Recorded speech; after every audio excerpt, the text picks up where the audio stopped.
जय श्री कृष्ण सभी को। राधे राधे। तो आज हम श्रवण करेंगे कार्तिक मास की कथा का 11वां अध्याय, जिसमें जलंधर का देवताओं को संग्राम में हराना है। वह कथा हम इसमें श्रवण करेंगे।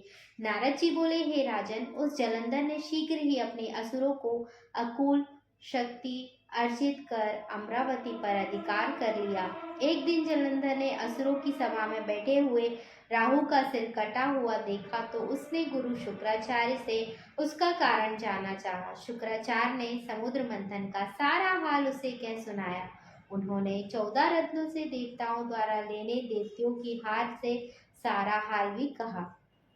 तब जलंधर ने अपने पिता के मंथन की बात सुनकर क्रोध में तमतमा उठा। उसने घरसर नामक दूत को इंद्र के पास भेजा। वह दूत स्वर्ग में जाकर सुमद्रा वही सभा में कर इंद्र से बोला, मुझे सागर पुत्र जलंधर ने आपके पास भेजा है। उन्होंने कहा है, आप उसे सुनिए। देवताओं ने मेरे पिता समुद्र को पर्वत से क्यों मथा, फिर उनमें से निकले 14 रत्नों में आप ही क्यों ले लिए, उन सबको मेरे हवाले करो। इस प्रकार उस दूत के वचन सुन इंद्र ने रोष में भरकर कहा, हे दूत, हमने सागर का मंथन इसलिए किया था ताकि उन्हें पर्वतों में अपनी कोख में छिपा लिया था। उन्होंने देवताओं के बैरी शक्कासुर को वेदों और वेद मंत्रों के साथ अपनी कुशरी में शरण दी थी। अब तुम जाओ और समुद्र मंथन यह विचार जलंधर से कहो। नारद बोले, तब वह दूत समाचार से पृथ्वी पर ले आया और इंद्र की कथा जलंधर से कहा, जिसे सुनकर उस दैत्य ने क्रोध से पागल हो गया। देवताओं को जीतने के विचार से चारों दिशाओं तथा पाताल से करोड़ों दैत्य और शुभ निशुभ आदि सेनापतियों को बुलाया और उनसे बड़ी सेना में लेकर स्वर्ग में पहुंच उठा एवं नंदवावन के चारों ओर घेर लिया। तब देवता ने कवच आदि पहनकर लड़ने के लिए अपने अस्त्र शस्त्र सहित अमरावती से बाहर निकले। देवता और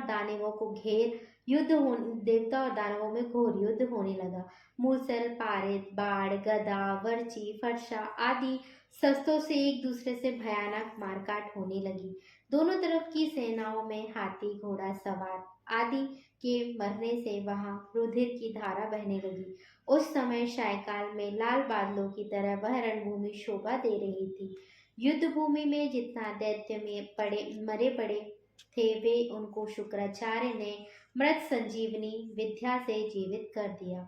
उधर बृहस्पति जी ने भी मरे हुए सब देवताओं को मंत्र बल से जीवित कर दिया। युद्ध में मारे हुए देवताओं को पुनः जीवित देखकर जलंधर शुक्राचार्य से कहने लगा कि हमारे मारे हुए देवता फिर कैसे जी उठे। आपकी यह मृत संजीवनी विद्या को जो मेरे पास सुनी ही नहीं है। तब शुक्राचार्य बोले, अग्गिकरा पुत्र बृहस्पति ने द्रोणांचल पर्वत में दिव्य औषधियां मांग कर यहाँ से देवताओं को जीवित कर लिया है। नारद जी बोले, दैत्य जलंधर यह सुनकर द्रोणागिरी को ही उखाड़कर समुद्र में फेंक दिया और संग्राम में आ गया। संग्राम में देवताओं को मरा हुआ देख बृहस्पति जी द्रोणाचार्यगिरी गए, परंतु द्रोणाचार्यगिरी पर्वत नहीं मिला। देवताओं तब ब्रह्मा जी व्याकुल होकर देवताओं से, यह मंदोदय जलंधर जीतने नहीं आवेंगे, क्योंकि यह रुद्र के अंश से उत्पन्न है।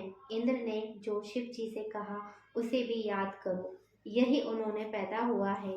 यह बृहस्पति जी की यह बात सुनकर जहाँ जलंधर ने भय मानकर देवताओं के चारों ओर 10 दिशाओं में चले गए थे। जलंधर ने देवताओं को भागते हुए देख शंखानंद अब करके अमरावती में प्रवेश किया। इन इंद्रादिक देवताओं से पीड़ित होकर सुमेर पर्वत में कंदराओं में रहने लगे।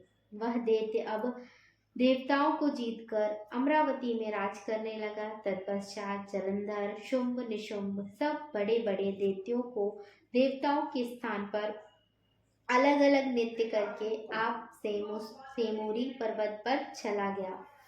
11वें अध्याय की कथा में हमने जो श्रवण करा, आगे का पाठ 12वें अध्याय में हम श्रवण करेंगे।